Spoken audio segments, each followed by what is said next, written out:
Composting.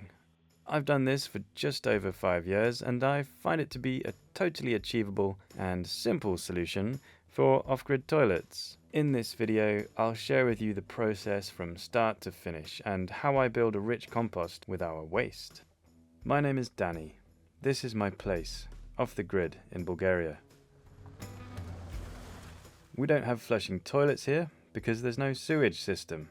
And instead of building a septic tank, I prefer to return the nutrients back to the soil.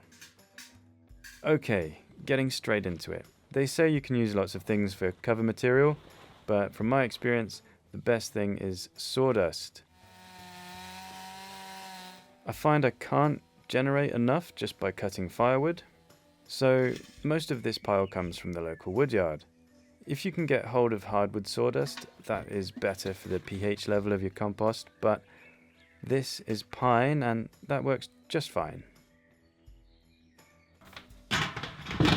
This is what my toilets look like. They're very easy to build and you can place them wherever you like. You can pee in there and poop in there, throw in your toilet paper and just throw in a couple of scoops of sawdust to cover it. I swear, if you cover it properly, there is no smell. Before it gets too heavy, take the bucket out and swap it for an empty one. I'd recommend a simple carrying yoke like this to make your life a bit easier. I must say, I do regret building the heap so far from the house. I think I thought at the time it would be stinky, but honestly it's not. So maybe once a week, or at least every 2 weeks, it's bucket day.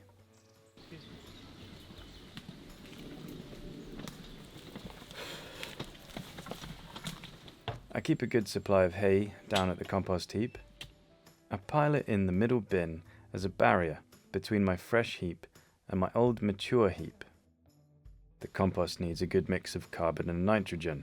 The carbon comes from the sawdust and the hay, whilst the nitrogen comes largely from the pea, so don't skip on the pea.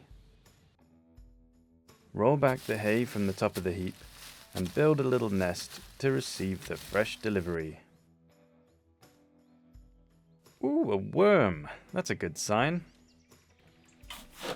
Use lots of hay to bank up the nest even more.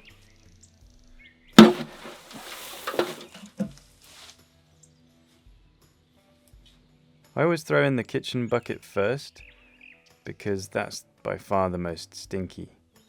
And I like to get that out of the way and covered over with the buckets containing more sawdust.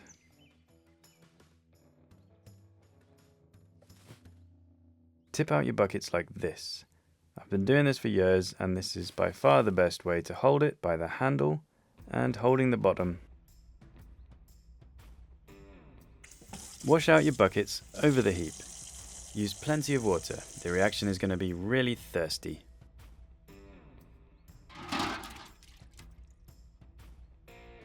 It's important to have powerful hose pressure to blast it all clean. And again, tip that on the heap. Don't worry about freezing temperatures. The heap is allowed to freeze solid and the reaction will just continue when the weather warms up again. But normally if I'm there feeding it about once a week, it stays hot and active, even in -10 degrees Celsius. Just remember to drain your hose pipe in winter, or else it'll be frozen solid next time you come to use it.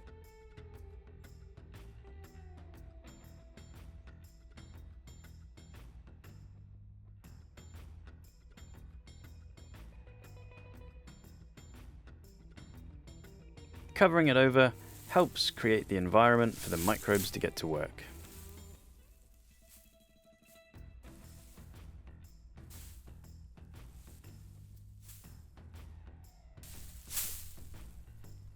I use a regular compost thermometer, and let's come back tomorrow to read the temperature.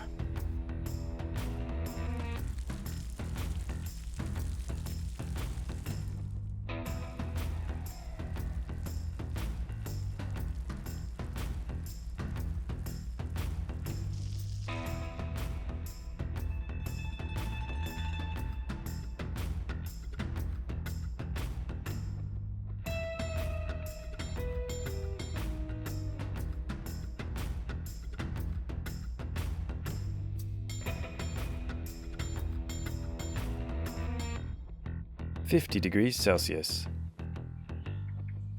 This is a natural process that happens anytime an animal poops in the wild. We're just using it on a big scale, open on all sides to let it breathe and react aerobically.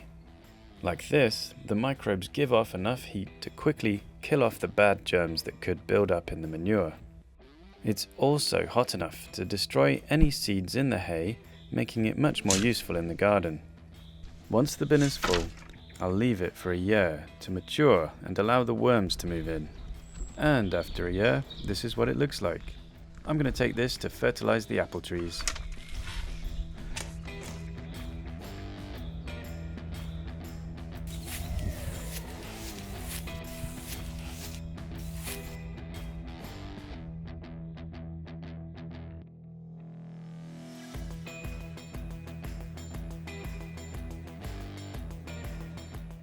So that's how I deal with the off-grid toilet problem, and simultaneously create heaps of rich compost for the garden. If you have any questions, let me know in the comments. Please like and subscribe, I've got some exciting new projects on the way.